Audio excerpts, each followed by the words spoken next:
સાબરકાંઠાના હિંમતનગર સહિત ગ્રામ્ય વિસ્તારમાં ધોધમાર વરસાદ પડ્યો। હિંમતનગરના હડિયોલ, ગઢોડા, આકુદરા, આસરોડિયા સહિતના ગામોમાં ધોધમાર વરસાદ। નીચાણવાળા વિસ્તારોમાં વરસાદી પાણી ભરાયા। ગ્રામ્ય વિસ્તારોમાં ભારે વરસાદ વરસી રહ્યો છે। રસ્તાઓ પર ઘૂંટણસમાં પાણી ભરાયા। સાબરકાંઠાના ઈડરમાં લાંબા વિરામ બાદ મેઘો મહેરબાન। મેઘરાજાની ધમાકેદાર બેટિંગ સામે ઝરણા વહેતા થયા। ડુંગરો પરથી પાણીના ધોધ વહેતા થતા નયનરમ્ય દ્રશ્યો સર્જાયા। ડુંગર પરથી પાણીના ધોધ વહેતા થતા ઈડર શહેર વચ્ચેના તળાવમાં પાણીની આવક। ઈડરમાં છેલ્લા 24 કલાકમાં 2 ઇંચ જેટલો વરસાદ પડ્યો। ગઢ પર આવતા પ્રવાસીઓમાં ખુશી વ્યાપી છે। ઈડરિયા ગઢની મુલાકાતે દેશભરના પર્યટકોમાં ખુશી છે।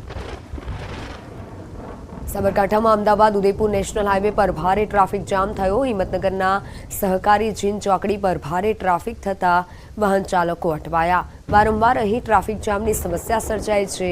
સામાન્ય વરસાદમાં ભારે ટ્રાફિક જામ થાય છે। બંને બાજુએથી 4 કિલોમીટર ટ્રાફિક જામ થયો।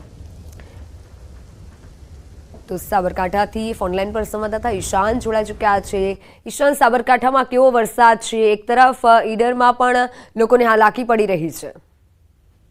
મિત્ર, ચોક્કસ કે સાબરકાંઠા જિલ્લામાં છેલ્લા 24 કલાકની વાત કરીએ તો સૌથી વધુ વરસાદ તલોદ ખાતે નોંધાયો હતો, જે 102 mm હતો। આ ઉપરાંત હિંમતનગરમાં 99 mm વરસાદ નોંધાયો હતો।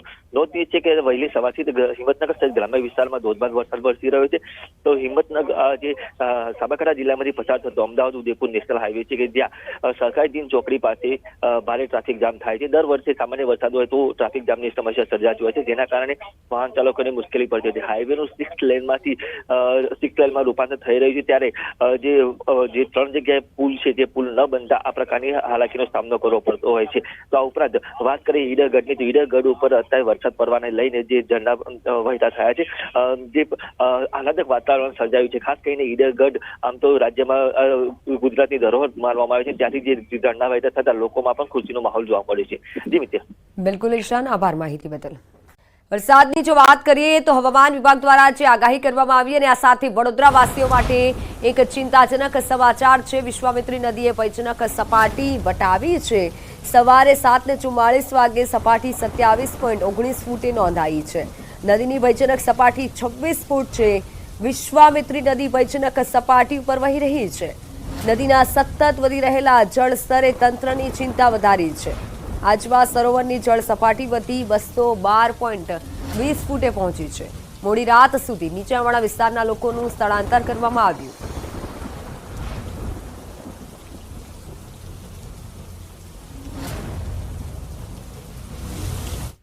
તો વડોદરાથી સંવાદદાતા હાર્દિક જોડાઈ ચૂક્યા છે। વડોદરાની પરિસ્થિતિ વિશે વાત કરીશું। હાર્દિક, હાલ ત્યાં કેવી પરિસ્થિતિ છે? લોકોને કેટલી હાલાકી? બિલકુલથી જો મિત્તલ વાત કરવામાં આવે તો વડોદરા શહેરમાં છેલ્લા 12 કલાકથી વરસાદે વિરામ લીધો છે, પરંતુ ઉપરવાસનો વરસાદ જે છે તે વડોદરાવાસીઓને પરેશાન કરી રહ્યો છે। આજવા સરોવર જે છે તેનું જળસ્તર સતત વધી રહ્યું છે, જેના કારણે તેના જે 62 દરવાજા છે તે ખોલવાની ફરજ પડી છે અને એના જ કારણે જે વિશ્વામિત્રી નદી કે જેની આસપાસ વડોદરા શહેર વસેલું છે તે વિશ્વામિત્રી નદીનું જે જળસ્તર છે તે સતત વધી રહ્યું છે।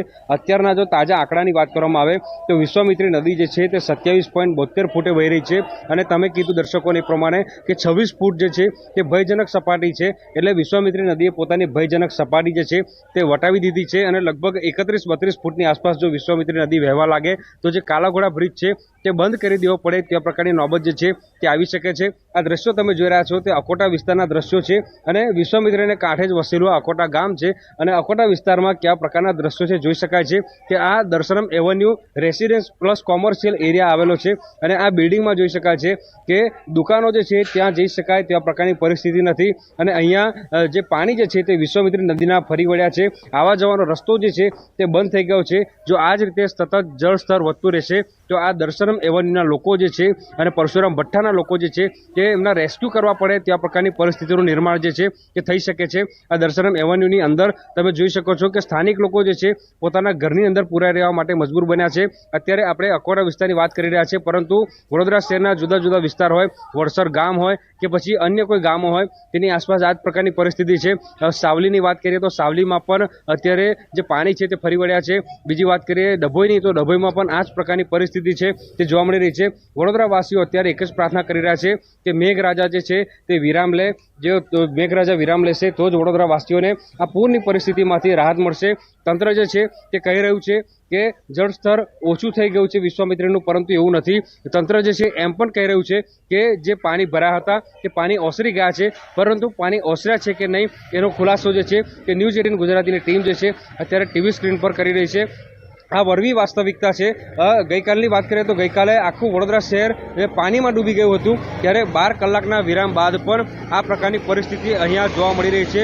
એટલે ખરેખર આ સ્માર્ટ સિટીનું જે બિરુદ છે તેના પર કલંક લાગે તેવા પ્રકારનું કાર્ય જે છે તે વડોદરા મહાનગરપાલિકાનું કહી શકાય. અને વરસાદના વિરામ બાદ પણ એટલે કે 12 કલાક બાદ પણ લોકો જ્યારે પાણીમાં રહેવા માટે મજબૂર બન્યા છે, ત્યારે જે વડોદરા વાસીઓ છે તેઓ વડોદરા પાલિકા પર ફિટકાર વરસાવી રહ્યા છે અને મેઘરાજા જે છે અત્યારે વિરામ લે તેવી પ્રાર્થના જે છે તે વડોદરા વાસીઓ કરી રહ્યા છે. બિલકુલ હાર્દિક, આપની સાથે આસપાસ જે બાળકો છે તેમની સાથે પણ વાત કરવાનો પ્રયત્ન કરશું. કોઈ સ્થાનિકો ત્યાં ઉપસ્થિત છે જે સ્થિતિ જણાવી શકે?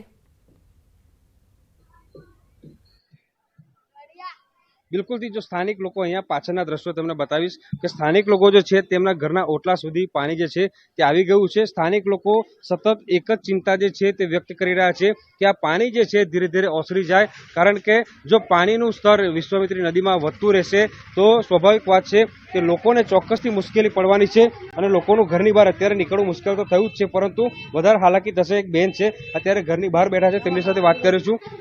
બેન, તમે શું તકલીફ? બીજા એક અન્ય લોકો છે તેમની સાથે વાત કરીશું, થોડાક આગળ વધીશું, કારણ કે સ્થાનિક લોકો ચિંતામાં છે અને સ્વાભાવિક છે કે તેઓ મીડિયા સામે બોલવાનું ટાળે, પરંતુ આપણે પણ આ તમામ લોકોની પરિસ્થિતિ સમજીએ છીએ કે જ્યારે ઘરમાં લાખોની ઘર વકરી હોય અને તેને નુકસાન થાય તો લોકો જે છે તે મુશ્કેલીમાં મુકાય. બીજા એક વડીલ છે તેમને પૂછીશું, તમે શું કહેશો? વડોદરામાં પાણી ભરાઈ ગયું છે, તમારા વિસ્તારની પરિસ્થિતિ કેવી? આ તો વર્ષોથી ચાલે છે આવું. બરાબર. આટલું આ તો ઓછું છે હજુ પાણી. જો જળ સ્તર વધશે તો કેટલી મુશ્કેલી થશે? કેટલી મુશ્કેલી? આટલું પાણી આવી જાય. બધાના ઘર ડૂબી જશે, બધું નુકસાન ખાસું બધું થશે. આમાં 12 કલાકથી વરસાદ બંધ છે તે છતાંય પાણી ભરેલું છે. માનો છો કે જો ઉપરવાસમાં વરસાદ ચાલુ રહ્યો અને વડોદરામાં ફરી ચાલુ થયો તો તમારે સ્થળાંતર કરવું પડે, લાખોનું નુકસાન થશે? થશે 100%. સામાન બધું હટાવવું જ પડશે બધું. બિલકુલથી તો સ્થાનિક લોકો જે છે તે ચિંતા વ્યક્ત કરી રહ્યા છે. તેઓ કહી રહ્યા છે કે અત્યારે તો વરસાદે વિરામ લીધો છે, પરંતુ જો ઉપરવાસમાં વરસાદ ચાલુ રહ્યો અને વડોદરા શહેરમાં જો મેઘરાજાનું આગમન થયું તો ચોક્કસથી આ તમામ લોકો જે છે તેમને લાખો રૂપિયાનું નુકસાન વેઠવું પડે તેવા પ્રકારની પરિસ્થિતિ સર્જાશે અને તમામ લોકોને સ્થળાંતરિત કરવા પડે તેવા પ્રકારની નોબત આવે તો નવાય નહીં. સમગ્ર માહિતી બદલ જી બિલકુલ આભાર સમગ્ર માહિતી બદલ. તો વડોદરામાં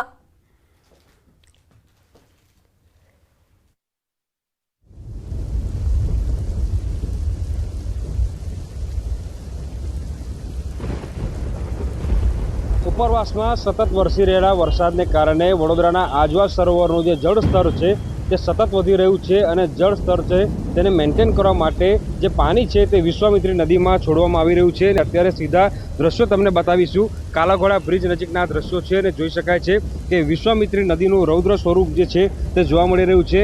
સામાન્ય નાગરિક એક નજરે વિશ્વામિત્રી નદીને જુએ તો તે ડરી જાય એવા પ્રકારના દ્રશ્યો જે છે અત્યારે ન્યૂઝ 18 ગુજરાતીના કેમેરામાં તમે જોઈ શકો છો.